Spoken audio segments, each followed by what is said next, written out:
It started on a calm Saturday morning in Maple Creek Estates, a community known for its tall pine trees, long winding roads, and homes that looked like they belonged in glossy magazines. The air was cool, the birds sang softly, and the smell of wet grass lingered from the night's dew. Judge Thomas Gray stood near the edge of his property, wearing his old boots and a plain shirt, inspecting a section of the wooden fence that had fallen during last week's storm. It was a peaceful scene. A man working quietly on the land that had been his family's for generations. His father had bought these acres long before the first HOA was ever dreamed up in this part of the county. To Thomas, this land wasn't just property. It was history, roots, and peace away from the heavy sound of courtroom doors closing behind him. But that peace was about to break, not with thunder, not with rain, but with arrogance wrapped in authority. From the distance, the faint hum of engines grew louder. Thomas lifted his head, squinting through the morning sunlight. 2 white pickup trucks with the HOA logo rolled up the dirt road, followed by a local police cruiser. It was strange. He wasn't expecting anyone, and there had been no warning or notice about any visit. He leaned on his fence post, wiping his hands with his rag, watching as the convoy stopped just outside his gate. The first person to step out was a woman in her mid-40s, perfectly dressed for battle in her pressed shirt, large sunglasses, and a tight, superior smile. Her name was Evelyn Carver, the self-proclaimed ruler of Maple Creek Estates. She was the HOA president, known by many, feared by some, respected by few. Her clipboard was her weapon, and fines were her bullets. She pointed straight at Thomas and said loudly to the officer beside her, "That's the man trespassing on restricted land. He's been warned before." The words carried across the still air, sharp enough to cut the quiet morning in half. Thomas blinked, unsure if he heard her right. Trespassing? On his own land? He took a slow step forward, resting one hand on the fence rail, his calm expression never changing. The officer, a young deputy probably new to the area, looked between the two, unsure what to say. "Sir," he started, his voice steady but polite. "We've received a call about someone violating property restrictions. Can I see some ID, please?" Thomas nodded without a word. He reached into his wallet and handed over his identification, his tone even and controlled. "Of course, officer. You'll find everything's in order." Evelyn folded her arms, tilting her head with a satisfied smirk, and said in a voice full of fake sweetness, "You see, officer, we've had several issues with him before. He doesn't belong on this side of the creek. This area is HOA protected now. It's restricted to residents of Maple Creek Estates." She said it like it was gospel truth. The deputy looked at the ID, his brows rising slightly as he read the name. "Thomas Gray," he murmured, glancing up. There was a flicker of recognition in his eyes, the kind a person gets when they realize who they're talking to. Then softly, "Judge Thomas Gray?" The air felt heavier suddenly, but Evelyn didn't notice, or maybe she didn't care. "Don't be fooled by titles," she snapped, stepping closer. "He's violating community codes. I don't care who he thinks he is. We can't make exceptions for anyone." The young officer looked torn. He'd been trained to respect authority, but now 2 types of authority stood before him, one given by the community and one earned by the law itself. Thomas watched them both quietly, the faintest smile forming on his lips. He wasn't angry, not yet, but deep inside, he knew this wasn't a misunderstanding.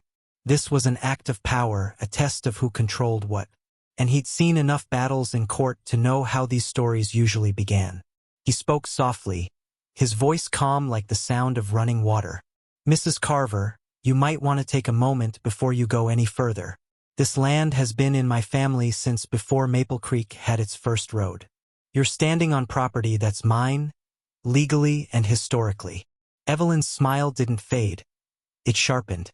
"That's where you're wrong, Judge," she said, emphasizing the word like it was an insult. "We've updated our boundaries. According to our latest zoning map, this area falls under HOA maintenance and access. So if you're here without permission, that's trespassing." Her tone was dripping with self-importance, and behind her, the HOA workers nodded as if she were leading an army. Thomas took a deep breath, looking out toward the pine trees that marked the border of his land. The same border his father had walked hundreds of times before. "Your maps might be new," he said, "but the law hasn't changed." He turned back to the officer, his expression patient. "Son, you can check the county records if you'd like. Parcel number 1408. You'll see that this land, including this road and creek, belongs entirely to me." The deputy hesitated. He didn't doubt the judge's words, but procedure required neutrality. "Sir, I believe you," he said carefully. "But since there's a dispute, maybe we can settle this without." Evelyn interrupted again. "Settle nothing. I want him removed. This is private HOA land." Her voice cracked with frustration. The officer sighed, clearly realizing this wasn't going to be a simple call. Thomas remained silent, just watching her. He'd seen this kind of arrogance before. People who confused paperwork for power, rules for righteousness. He'd spent years in court watching them crumble when faced with actual law. But for now, he said nothing. He let her talk, let her wave her clipboard, let her dig her own grave one arrogant word at a time. Finally, he stepped closer to the fence, his eyes steady. "Tell me, Mrs. Carver," he said softly, "do you know who owns the land your HOA is built on?" She frowned. "Of course, the community association." "No," Thomas said gently. "The land underneath it, the ground it stands on, who it was deeded from." She hesitated for a moment, unsure of where this was going. Thomas continued, "My father sold it 50 years ago, under specific zoning conditions that limit HOA jurisdiction to within the lake boundary. Everything beyond that creek, including this, is private land, protected by county charter." He paused, letting the silence do the work. "You're standing on my side of the line." For a moment, Evelyn's confidence faltered, but she quickly regained her posture. "We'll see about that," she snapped, turning to the officer. "You can either do your job or I'll call the county myself." The deputy exhaled slowly, clearly fed up. "Ma'am," he said carefully, "Judge Gray's ownership is on record with the county registrar. I know because I've seen it in our property database." Evelyn's face tightened. "Then the database is wrong." Thomas watched as the HOA workers shifted uncomfortably. They weren't paid enough to challenge a judge. The officer handed back Thomas's ID. "Sorry for the trouble, sir. I think this is something for the county office, not law enforcement." Thomas nodded politely. "No harm done, officer." "Thank you." Evelyn glared at him, but Thomas only gave a calm nod. "Mrs. Carver," he said, "I appreciate your enthusiasm for maintaining order, but be careful. Sometimes, pushing the wrong person on the wrong land can bring consequences you don't want." His tone wasn't threatening. It was matter of fact, the kind of warning a man gives before closing a courtroom file forever. She didn't respond, just stormed back to her truck and slammed the door. The officer drove away quietly, and soon the sound of engines faded into the distance. Thomas stood alone again by his fence. The morning had changed. The sun was still bright, the air still soft, but the peace was gone. He looked toward the hills, where his father's old farmhouse stood at the center of the property. The wind brushed through the pines, whispering faintly through the branches. He took a slow breath and muttered under his breath, "So it begins." He knew people like Evelyn Carver, they never stopped at one confrontation. This was only the first move in a longer game. That night, as the crickets sang and the lights in Maple Creek Estates glowed across the distance, Thomas sat in his study with a cup of coffee. On his desk lay his property deeds, maps, and old letters from the county registrar. He read through them one by one, tracing the lines of ownership with his finger. Everything was legal. Everything was his. He thought about Evelyn's words: restricted land, community property, trespassing. They weren't just insults. They were signs of what was coming. The HOA had gotten too used to power, too used to bending small homeowners to their will. But this time they'd picked the wrong man. He turned off the lamp, stood by the window, and looked out over the fields under the moonlight. The land stretched far, silent and steady, just like the law. He smiled faintly, a quiet, knowing smile. "Let them come," he whispered. "They'll learn soon enough whose ground they're standing on." The next morning, tire tracks were found near his creek. Someone had been there overnight, likely marking or measuring the boundary lines. Thomas knelt beside the muddy tracks, running his fingers over the impressions. He knew this was how it would begin, slow, careful testing, pushing the lines little by little. He stood up, brushed off his hands, and looked toward the HOA's development area. The fight wasn't about fences anymore. It was about control, and Evelyn Carver was desperate to expand her reach. But she didn't know that the man she was trying to intimidate was the very one who signed off on local property disputes in court, the one who decided who was right and who was wrong when it came to county law. That irony alone almost made him laugh. Almost. But Thomas didn't laugh. He simply turned back toward his home, ready for what was to come. Because in his mind, the case had already started. The courtroom just hadn't opened yet. The next morning came with gray clouds hanging low over the valley. The air was heavy, the kind that made every sound carry further than it should. Judge Thomas Gray woke early, as he always did, made his black coffee, and stepped out onto his porch. The wood creaked softly under his boots. From his porch, he could see the distant houses of Maple Creek Estates, lined in perfect symmetry, freshly painted, trimmed hedges identical as if copied from one another. It looked peaceful, but Thomas now saw it differently. It wasn't a neighborhood. It was a kingdom, ruled by a woman who thought she was queen. He sipped his coffee slowly, watching a pair of HOA trucks drive past the end of the road.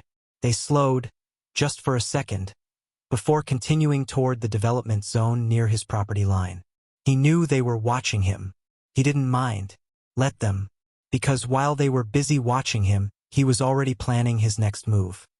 He went inside and opened his study. A quiet room filled with books, old court files, and framed certificates from decades of service.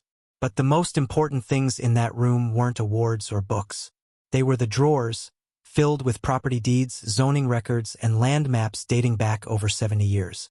Thomas opened the top drawer and pulled out a thick, weathered folder labeled Gray Property Holdings. He laid it on his desk, turned on the lamp, and began reading. Each page told the same story. Ownership passed from his grandfather to his father and then to him. Every signature was notarized, every stamp official. There wasn't a single gap or gray area. His land was his and it always would be. But he also knew that power didn't care about paperwork, especially not when pride and greed were involved. By mid-morning, the sound of engines returned. Through his window, Thomas saw a small group gathering at the edge of the road. Mrs. Carver and 3 board members, dressed like corporate soldiers. One of them held rolled blueprints. Another held a clipboard thick with documents. Thomas stepped outside, calm as ever, hands in his pockets. He didn't say a word. He simply stood by the fence, watching them. Evelyn noticed him and smiled tightly. "Good morning, Judge Gray," she called out, voice sweet like poison. "We're just finalizing the survey work for the new extension. Nothing to worry about." Thomas raised an eyebrow. "Extension?" She nodded.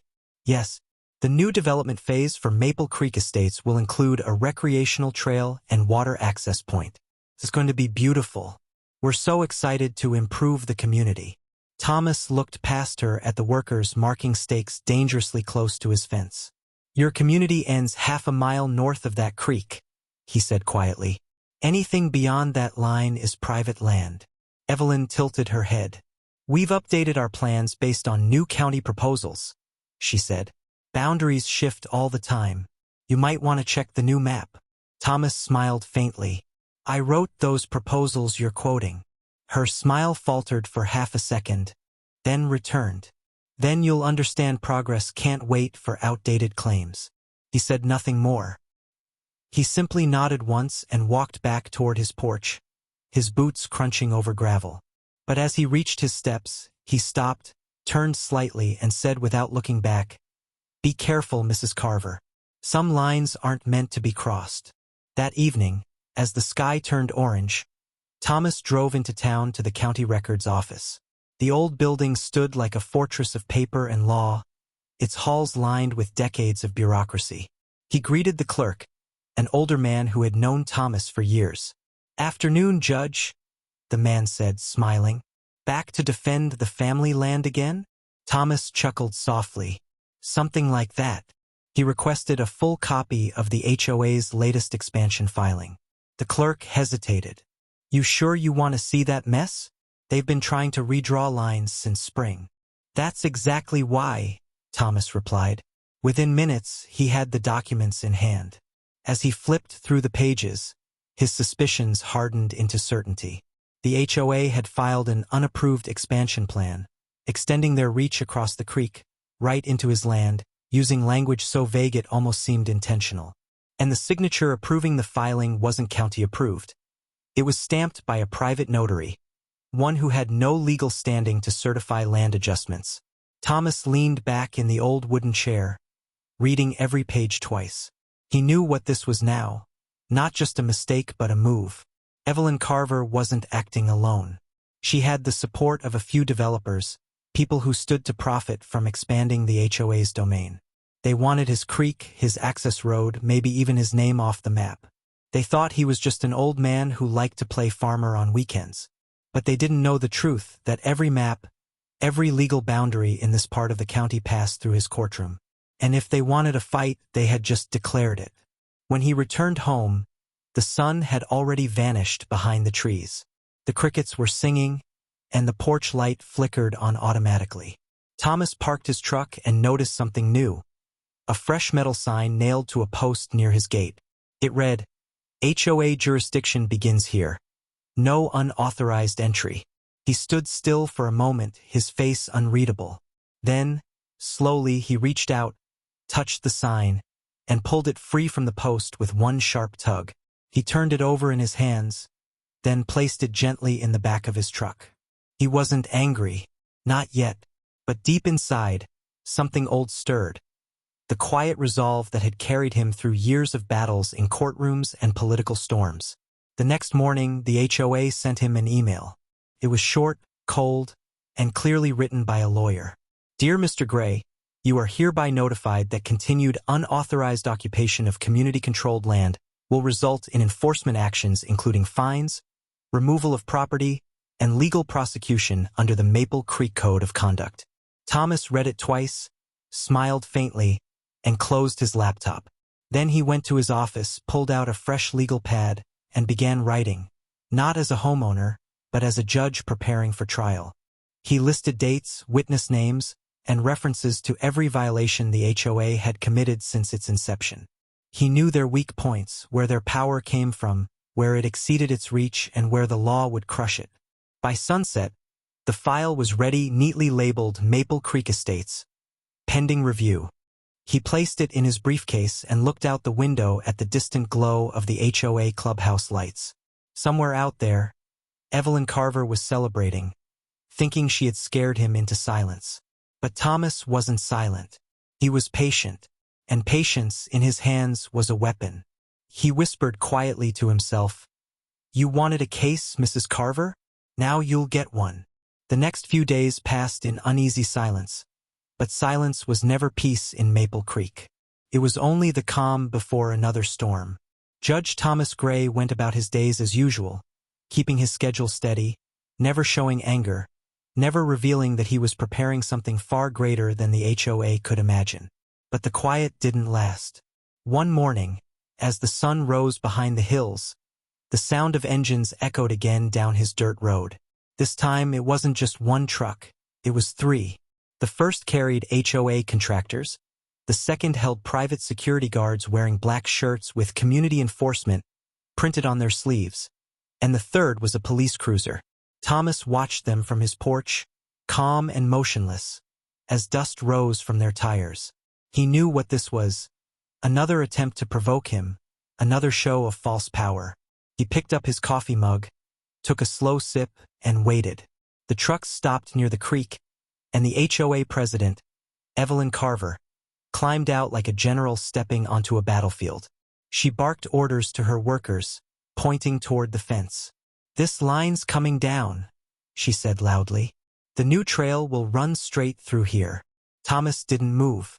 He just leaned against a wooden post, eyes half-shadowed under his hat, watching the Arrogance unfold before him. One of the deputies approached, young and hesitant, clearly uncomfortable. "Sir, we've received a report of illegal construction happening on this property," he said, voice careful. "Apparently, you're building without HOA approval." Thomas raised an eyebrow. "Building?" he repeated. "I was repairing my fence, and I don't recall needing HOA approval for land the HOA doesn't own." Before the officer could respond, Evelyn stepped forward with a folder in her hand. "Here are the violations," she announced proudly, flipping the papers like a magician revealing her trick. "Unauthorized structure near community waterway. Unregistered maintenance activity. Refusal to comply with HOA directives." Thomas took a step closer, speaking evenly. "And who authorized you to inspect or enforce anything on this property?" Evelyn smiled tightly. "We don't need authorization. The community code allows us to maintain order in and around shared land." "Shared?" he asked softly. "Tell me, Mrs. Carver, what part of this land is shared?" She gestured toward the creek. "That water belongs to the community. It flows into our lake, which means we have jurisdiction." Thomas let out a faint laugh, low and steady, the kind that didn't mock, but warned. "That's not how the law works," he said. "But you'll learn that soon." The tension thickened. The contractors looked nervous. One whispered, "Ma'am, maybe we should wait for confirmation." But Evelyn cut him off sharply. "Start marking the posts," she ordered. "Now." The workers exchanged uneasy glances before moving toward the fence with bright orange spray paint and measuring tape. Thomas stood still, watching every move. Then he reached into his jacket and pulled out a folded document. The official land deed, sealed and signed by the county registrar. He handed it to the deputy quietly. "Before you let them damage private property," he said, "you might want to read this." The deputy took the paper, his brow furrowing as he scanned the document. It was clear, precise, and legally binding. Parcel 1408, ownership, Thomas Gray. Jurisdiction, County of Redwood. The deputy exhaled slowly, then looked at Evelyn. "Ma'am," he said, "this property isn't listed under the HOA's authority. It's outside your mapped boundary." Evelyn's face hardened. "That's outdated paperwork," she snapped. "We've submitted new maps." "Submitted," Thomas repeated softly, "but not approved." She turned to him, frustration flaring. "You think your title gives you power over us? You're just another resident here, and you'll follow the same rules as everyone else." Thomas smiled faintly. "You're right," he said, his tone calm and measured. "Everyone follows the same rules. That includes you." The officer stepped back, clearly unwilling to enforce anything. "There's nothing illegal here," he said finally. "You'll have to settle this through civil channels." Evelyn's jaw clenched. She spun on her heel, glaring at Thomas. "We'll see you in court," she hissed. Thomas didn't flinch. "You will," he said softly, "and you'll regret it." She stormed off, shouting at her team to pack up. Within minutes, the trucks drove away, leaving tire marks in the mud and tension in the air. Thomas watched until they disappeared, then turned his eyes toward the creek. He could feel the weight of what was coming. This wasn't over. It was just the start of a long, deliberate campaign, one built on harassment, paperwork, and false claims. He knew their next move would be quiet, subtle, wrapped in bureaucracy, and he was ready for it. That night, while the HOA board met at their clubhouse, Thomas drove his old truck into town. He parked near the courthouse, entered through the staff door, and walked down the dim hallway lined with filing cabinets. The night janitor, an old friend named Harris, nodded respectfully. "Evening, Judge. Burning the midnight oil again." Thomas smiled. "Something like that." He entered his office, flicked on the lamp, and opened the same folder he'd started days earlier. Inside were photos of the new construction markers, copies of old boundary maps, and evidence of the HOA's recent overreach. He added a few new items: the false violation notices, the police report from that morning, and screenshots of emails from the HOA claiming ownership beyond their legal range. Piece by piece, the puzzle came together. They thought they were pushing an old man. What they didn't realize was that every move they made was building his case. Meanwhile, across town in the brightly lit HOA conference room, Evelyn sat with her board members, slamming her hand against the table. "He's mocking us," she said through clenched teeth. "If we let him win, others will follow. He's setting an example." One of the board members, a nervous accountant named Peter, spoke hesitantly. "Maybe we should verify the land records again, just to be sure we're not." Evelyn glared. "Do you think I don't know what I'm doing?" "He's bluffing. These old men think their history gives them special rights. We'll file an injunction and force compliance." Another member, younger and more cautious, leaned forward. "But what if he's right? If the county sides with him?" Evelyn interrupted coldly. "The county won't cross us. We fund half their projects. We'll make him bend." Her words echoed in the room, filled with a mix of pride and denial.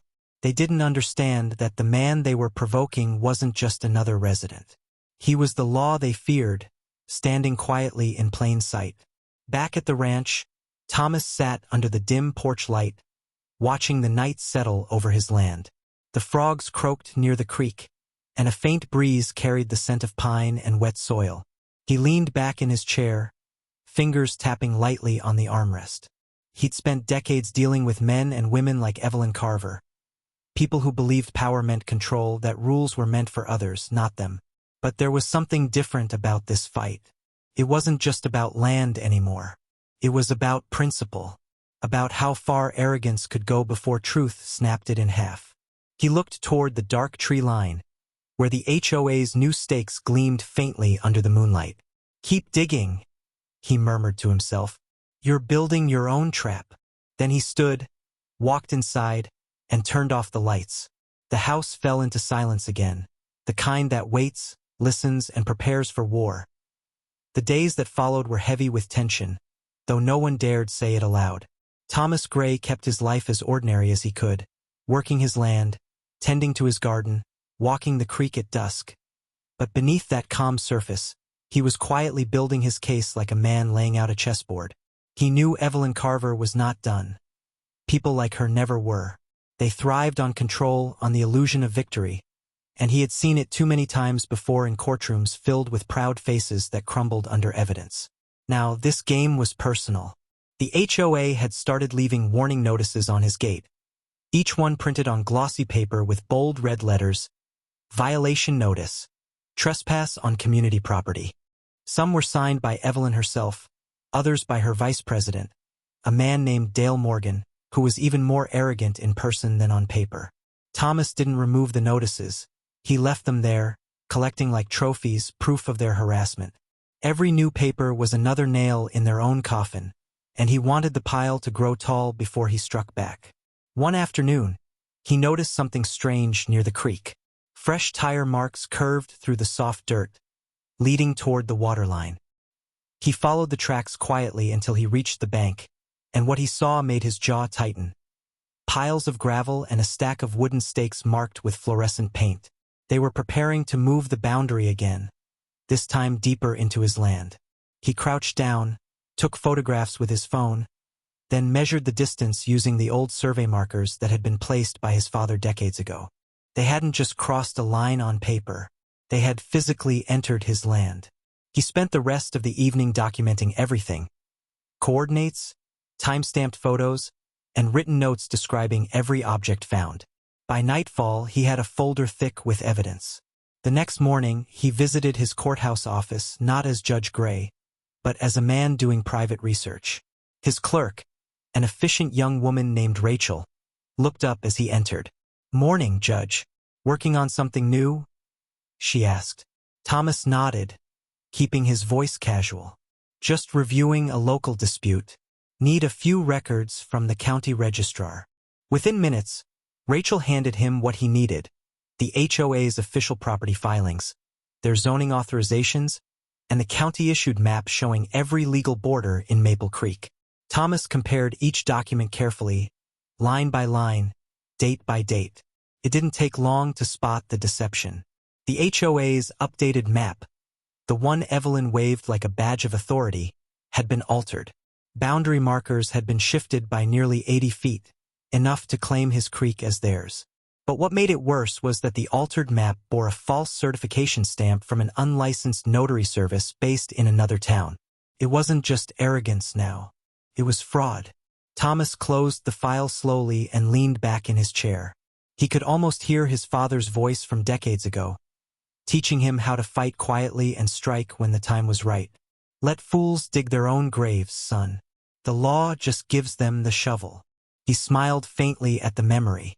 Later that afternoon, he returned to his property and set up a trail camera near the creek, a small, motion-triggered device hidden behind an oak tree. He wanted proof of every unauthorized visit, every dump of gravel, every line of tape stretched across his land. That night, while the wind whispered through the pine trees, the camera blinked silently in the dark, watching. 2 days later, Thomas drove to town again to meet an old friend, Sheriff Will Harris, a broad-shouldered man with 20 years in law enforcement and a long memory for troublemakers. They sat in a quiet corner of the diner, coffee cups steaming between them. "Will," Thomas began, "you've had complaints from the Maple Creek HOA lately, haven't you?" The sheriff nodded. "More than I'd like. They've been calling nonstop about property violations, noise complaints, even garbage bin placement. Half the time, it's nonsense." Evelyn Carver's turned that board into her personal army. Thomas handed him a small folder. "They've crossed onto my land. I've got photos, timestamps, and false filings. They're pushing boundaries both literal and legal." Will frowned as he flipped through the pages. "This is solid. You want me to step in?" Thomas shook his head. "Not yet. Let them keep digging. I just want you aware of what's happening. When it breaks, I don't want them crying ignorance." Will chuckled. "You always were patient, Judge. Dangerous kind of patient." That evening, Thomas returned home to find his mailbox stuffed full of envelopes. All from the HOA. Fines, warnings, demands for compliance. He carried them inside, set them on his desk, and began sorting. Every letter claimed a new violation: unauthorized landscaping, failure to maintain shared access road, unapproved structure repair. It would have been laughable if it weren't so deliberate. He scanned each letter, added them to his digital archive, then wrote a brief summary for every incident. The evidence pile was growing thicker by the day. And then, just as he expected, the next move came. At 8:45 p.m. the following night, there was a knock on his door. Through the window, he saw the reflection of flashing blue lights. Another police car, same officer as before. When Thomas opened the door, the young deputy looked uneasy. "Evening, Judge," he said softly. "Sorry to bother you again. The HOA filed another report. Said you threatened one of their board members earlier today." Thomas raised an eyebrow. "Threatened?" The deputy shrugged helplessly. "That's what they wrote. I have to follow up." Thomas smiled slightly, not in amusement, but in understanding. "Of course. Come in." He led the deputy to his study, showed him the folders stacked neatly on his desk, each one labeled with date and description. "Here's what I've been doing this week," he said, "collecting evidence of their harassment, trespassing, and false reporting. And now this, another false claim to add to the list." The deputy read a few pages and sighed. "Judge, this is beyond petty. They're digging themselves into something serious." Thomas nodded. "They think they're untouchable, but they've forgotten what law actually means." The deputy left soon after, shaking his head. When his car disappeared down the road, Thomas sat back in his chair and looked at the growing pile of papers. Each one represented a step closer to the endgame. He reached for his pen and wrote the final line in his notes for the day. "Pattern of abuse established. Proceed when provoked again." Then he turned off the lamp, the house falling into soft darkness. Outside, the wind carried the faint sound of a hammer striking wood. Somewhere near the creek, someone was still working in the night. Thomas didn't rush outside. He didn't need to. His camera would see it all. And when morning came, he would have everything he needed. The investigation wasn't just ongoing, it was almost complete. And Evelyn Carver had no idea that every action she took was being recorded by the very man she thought she could intimidate. By the end of that week, Maple Creek Estates had turned into a quiet battlefield. Every neighbor had heard rumors that Judge Gray was being investigated by the HOA, that he'd violated new property rules, that he was difficult. Most didn't believe it, but a few whispered that maybe Evelyn Carver really could challenge even a county judge. The HOA board, under her command, worked day and night drafting letters, emails, and announcements filled with big words that sounded important but meant nothing in law. Thomas Gray read every one of them carefully, printing and cataloging them like exhibits in an ongoing trial. Each paper, each claim, each lie was another piece in a puzzle he was building with surgical precision. But while Evelyn believed she was tightening a noose, Thomas knew she was weaving her own. It was on a cloudy Tuesday morning when the conflict reached its boiling point. Thomas was sitting on his porch, quietly reading through old correspondence, when a black sedan pulled into his driveway. The car was sleek, shiny, and too clean for the dirt road that led to his ranch. Out stepped a tall man in a gray suit carrying a leather briefcase. He looked like someone used to intimidating people with paper instead of guns. "Good morning, Judge Gray," the man said, his voice sharp but polite. "My name's Richard Kane. I represent the Maple Creek Estates Homeowners Association." Thomas didn't move from his chair. "I figured as much," he said. "You're here to deliver something?" Kane nodded, stepping closer. "Indeed. My client, Mrs. Carver, has authorized me to issue a formal cease and desist order regarding your continued occupation and alteration of community land. If you fail to vacate the disputed area within 10 days, legal action will proceed." He handed over a folder filled with printed documents, each one stamped and signed with the HOA logo, written in the tone of corporate arrogance that assumed victory before the fight began. Thomas flipped through the pages slowly, scanning every line with a steady eye. When he was done, he closed the folder and set it on the table beside him. "Mr. Kane," he said evenly, "do you understand that this property has been under county jurisdiction since before the HOA was even formed?" The lawyer smiled condescendingly. "Our client has records showing otherwise." Thomas nodded calmly. "I'm sure she does, and I'm also sure she neglected to tell you that those records were forged." Kane's expression stiffened. "That's a serious accusation." "Yes," Thomas said quietly, "and one I'll prove in court." Kane exhaled sharply, his smile fading. "Mrs. Carver is not afraid of court, Judge. She's prepared to fight this all the way." Thomas leaned forward slightly, his eyes narrowing. "Then she should be ready to face the consequences." Kane hesitated, visibly unsure of how to respond. He'd dealt with angry homeowners before, people who yelled, threatened, or cried. But this man wasn't angry or afraid.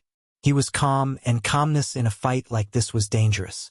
"Good day, Mr. Kane," Thomas said softly, dismissing him with a nod. The lawyer hesitated another moment, then turned and walked briskly back to his car. The sedan's tires crunched over the gravel, and within seconds, he was gone. Thomas sat still for a long time after that, his mind quiet but sharp. He picked up the folder again, opened it, and read through each document, marking sections with a red pen. Every false statement, every misrepresented law, every signature that didn't match, he noted them all. When he was finished, he placed the file into a new folder labeled Exhibit A. The rest of the day passed in focused silence. He called his clerk, Rachel, and asked her to schedule a special review hearing under his jurisdiction. "Private motion," he said. "Dispute over boundary enforcement and legal authority." Rachel asked if it involved him personally, and Thomas answered carefully, "Not directly. It's a county matter." She didn't question further. Within 48 hours, the hearing was on the calendar. He made sure both the HOA lawyer and Mrs. Carver received their summons. When Evelyn got the notice, she laughed aloud. "He's desperate," she told her board. "He thinks a little courthouse stunt will scare us. Let him try. We'll walk in, show our documents, and end this once and for all." Her confidence spread through the room like wildfire. Even the nervous board members began to nod, convinced that she was right. They believed they were walking into a meeting to humiliate an old man who didn't know when to give up. They didn't know the truth, that the courtroom they'd been summoned to wasn't just any courtroom. It was his. The day of the hearing arrived with cold rain sweeping across the valley. The courthouse parking lot gleamed under the drizzle as Evelyn stepped out of her car, umbrella in hand, dressed in her sharpest suit. Richard Kane followed beside her, carrying his briefcase and wearing the confident smirk of a man who thought he'd already won. "Let's finish this," Evelyn muttered as they walked through the courthouse doors. Inside, the air was quiet and heavy. The bailiff greeted them politely, checked their paperwork, and led them into courtroom 3B. The room was empty except for a few clerks and 2 officers standing near the back. Evelyn took a seat at the front table, adjusting her notes. "Where's the judge?" she asked, tapping her pen impatiently. The bailiff simply replied, "He'll be here shortly." A few minutes later, the side door opened. Everyone turned. Judge Thomas Gray entered the courtroom, dressed in his black robe, his face calm and unreadable. He walked to the bench, placed his notes down, and looked over the room. "Court is now in session," he said, voice firm and commanding. The color drained from Evelyn's face as she realized what was happening. Richard Kane froze mid-motion, his mouth slightly open. "Your Honor," he stammered. "There must be some kind of mistake." "No mistake," Thomas said evenly. "This case falls under my jurisdiction as a matter of county boundary law." He looked directly at Evelyn. "You wanted this handled legally. Now it will be." The courtroom was silent except for the sound of rain tapping softly against the windows.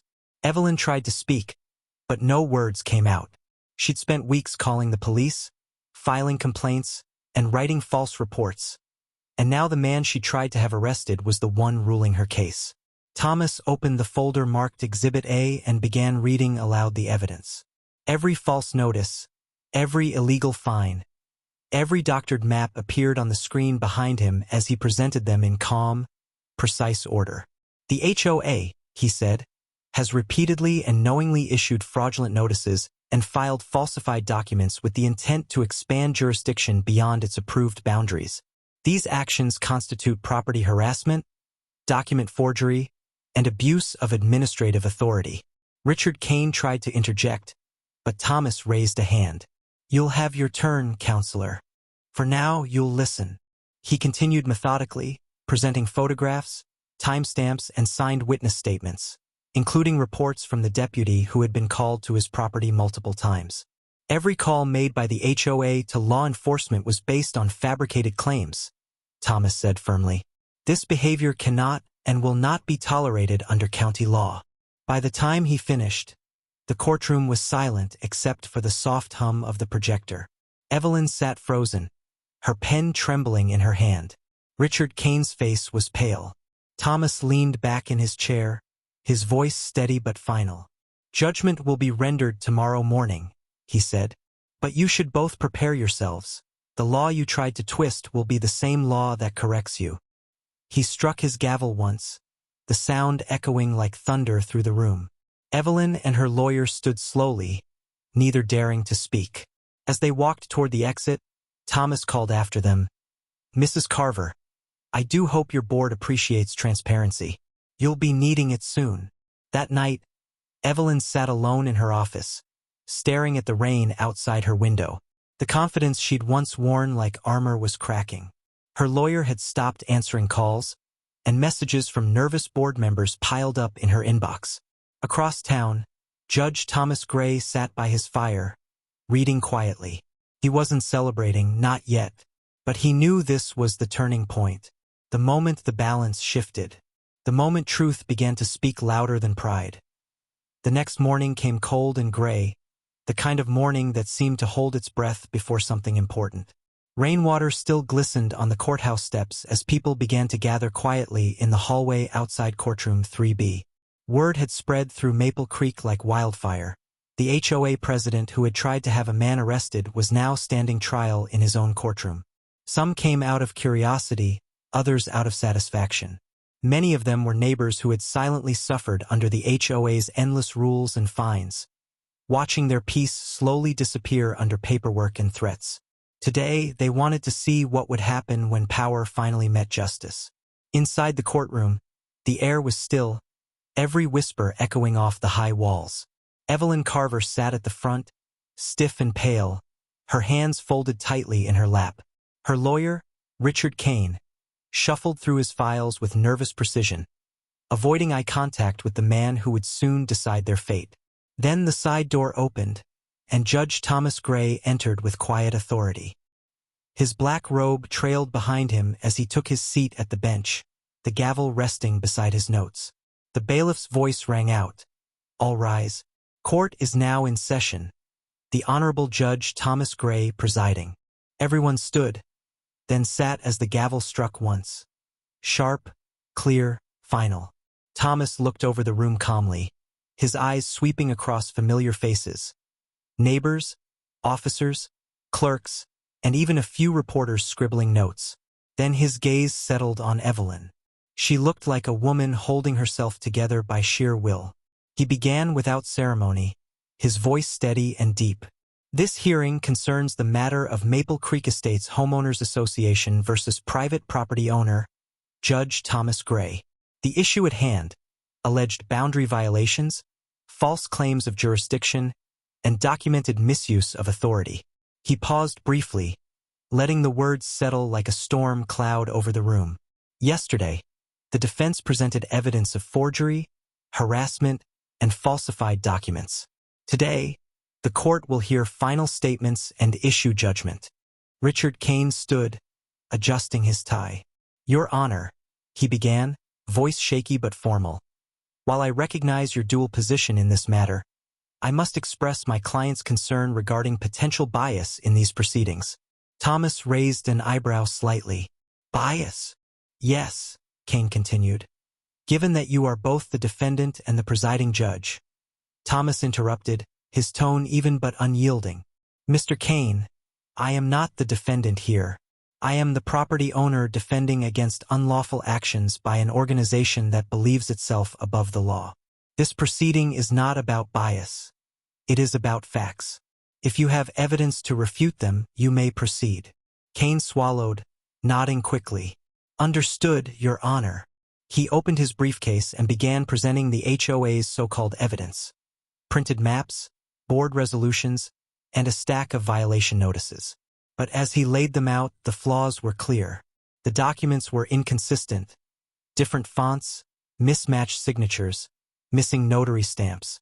Even a casual observer could see that the papers were a patchwork of lies. Thomas leaned forward slightly. "Mr. Kane, do these documents represent your client's official position?" Kane hesitated. "They do, Your Honor." Thomas's expression hardened. "Then your client has just submitted fraudulent evidence to this court."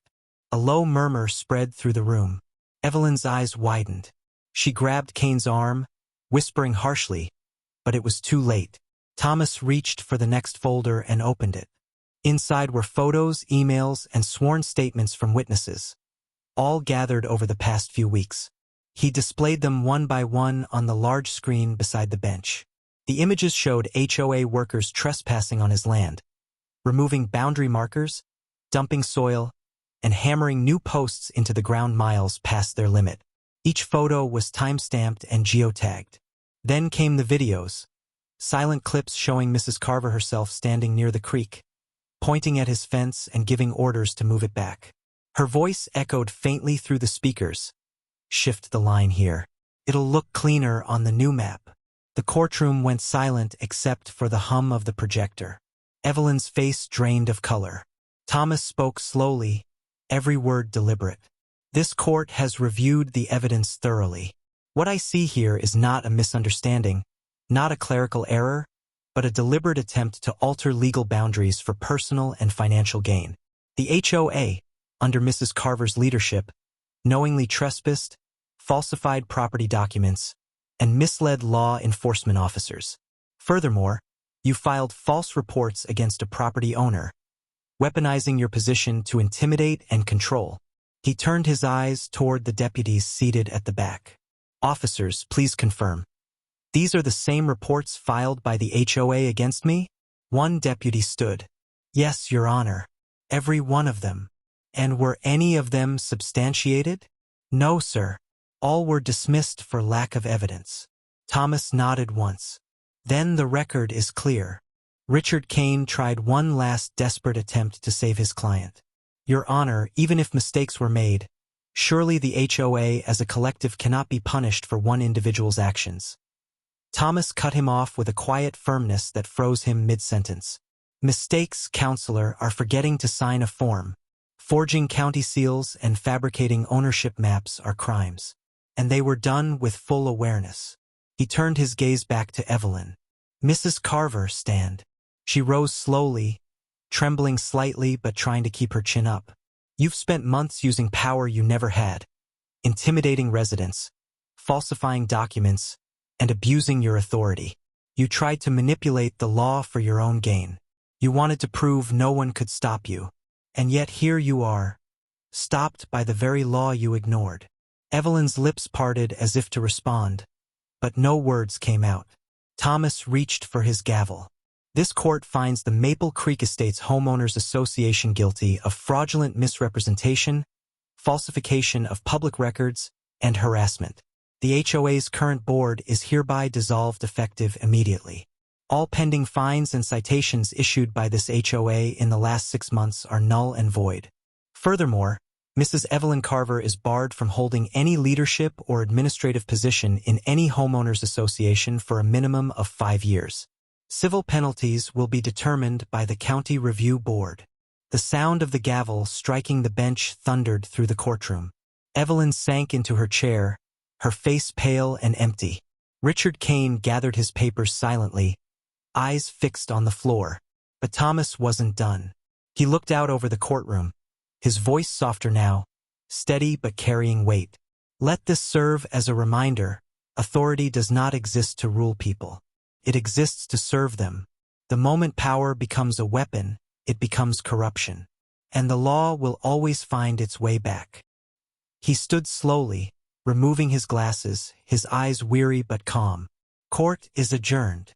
The bailiff called the closing words, and the room erupted in quiet murmurs. Some neighbors smiled. Others simply nodded in quiet respect. Evelyn sat frozen, staring at the table as deputies escorted her lawyer out. For the first time, she understood what true power looked like. And it wasn't hers. Outside, as Thomas stepped down the courthouse steps, the rain had stopped. The clouds were breaking apart, letting in thin streaks of sunlight. A few townspeople waited by the sidewalk, offering polite nods and quiet words of respect. One old neighbor, Mr. Walters, shook his hand and said softly, "You did what no one else could, Judge. You reminded them what the law really means." Thomas smiled faintly. Sometimes people need to see it to believe it. He walked to his truck, climbed in, and looked once more at the courthouse in his rearview mirror. Justice wasn't loud. It didn't shout or demand applause. It simply stood firm, quiet, and unshakable, like the land he'd always called home.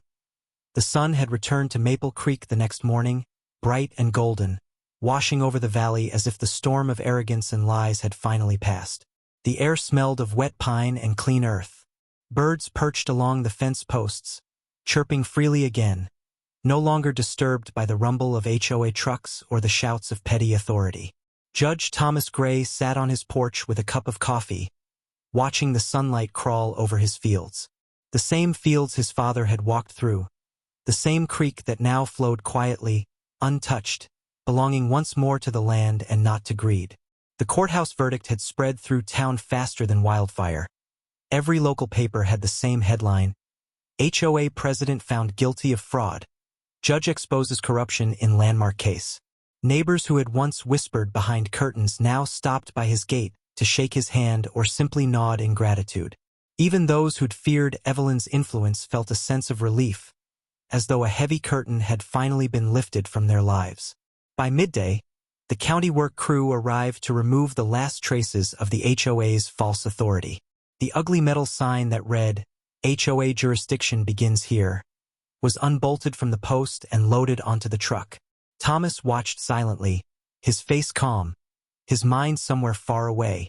He wasn't thinking about victory or pride, just the long, quiet journey it had taken to get here. He had fought not with anger, but with truth, one document at a time, one piece of evidence after another, until arrogance had no ground left to stand on.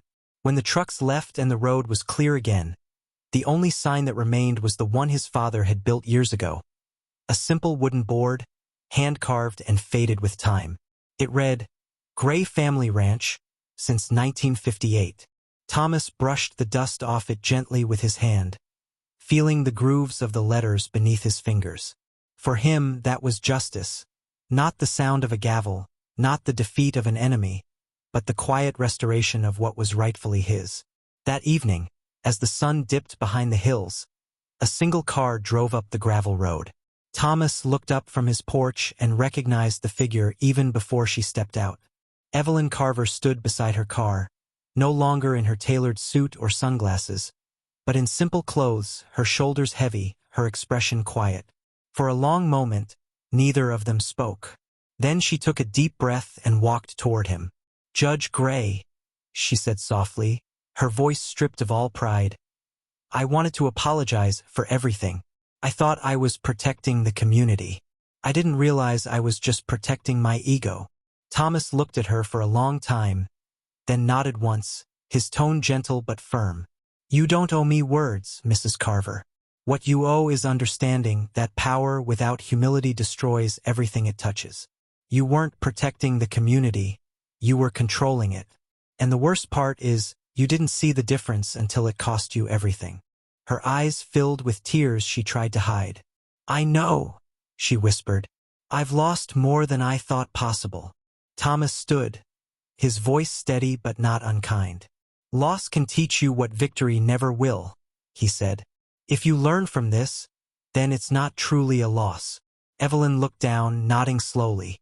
"I've resigned from the board," she said quietly. "I don't think I'll ever go back to that kind of life again." Thomas gave a small, approving nod. "Good," he said.